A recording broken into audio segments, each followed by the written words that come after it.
مسؤوليinta ugu sarsareysa ee Jaaliyada Somaliland ee dalka Germany oo shir jaraa'id ku qabtay dalka Jarmalka isla markaana la hadlayay qaar ka mid ah warbaahinta Soomaalida ee dalka Jarmalka ayaa ka hadlay dagaalka ka soconaya degmada Ceega Afweyn ee gobolka Sland waxaana ay ugu baaqeen dadka walaalaha ah inay dagaalkaasi joojiyaan isla markaana ay nabadda ku dabaalaan iyagoo arrimahaasi ka hadlayana waxay yiraahdeen waxaan horta ugu horeyn halkan aan uga dirayaa baaq nabadeed bulshada dagaalku ku dhexmaray iyo ama colaadu magaalada Ceega Afweyn waxaan leeyahay dad walaalo islaamaba tihiin dhiig islaameed in la daadiyo wax quman maahan inaad gacmaha isqabsataan weeye midna waxaan u dirayaa bulshada maaragtay aad moodo inay la kala safanayaan dadka walaalaha shaydaanku kala qaaday inaanay la kala safanin oo ay gacmaha isu saaraan ilaa hadda maxaa la yiraahdaa lama arko tallaabadii haboonayd ama xataa inaad maaragtay xukuumaddu ka hadashay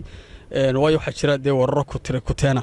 oo dadku deesla dhex wareegayaan ay leeyihiin arrintan waa arrin siyaasadeed dadka qaar leeyihiin waa mashruuc dadka qaarba ay nooc u dhigayaan marka inay xukuumaddu arrintaa iska birayeesho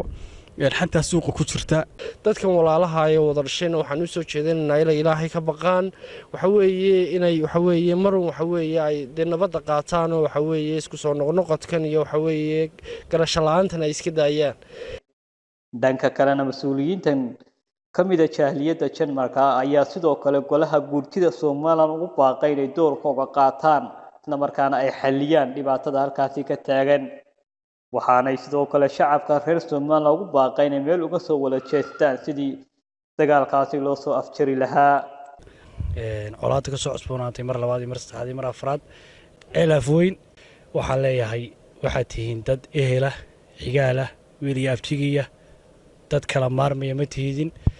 dagaalka si degdeg ah bilaa shuruudaha lagu joojiyo waa kugu dhimay ka dhimay ninkan xaqan ka dhimanayna waa wiil abtigii ka dhimanayna waa abtigii waxaan leeyahay oo aan bartan dhaliil cad u jeedinaya golaha guurtida oo ka gaftay kaalintoodii ay nabadgelyada ku lahayd waxaan fariin dheer u diraya golaha guurtida uu gudoomiye Saleebaan hormuud ka yahay inay si degdeg ah u galaan colaad u qaboojiyaan colaad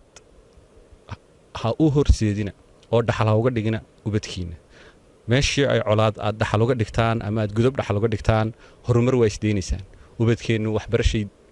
waxbarashay waayayaan oo caafimaad bay waayayaan oo shaqay waayayaan oo gaajo iyo haraad bay u horseedaysaa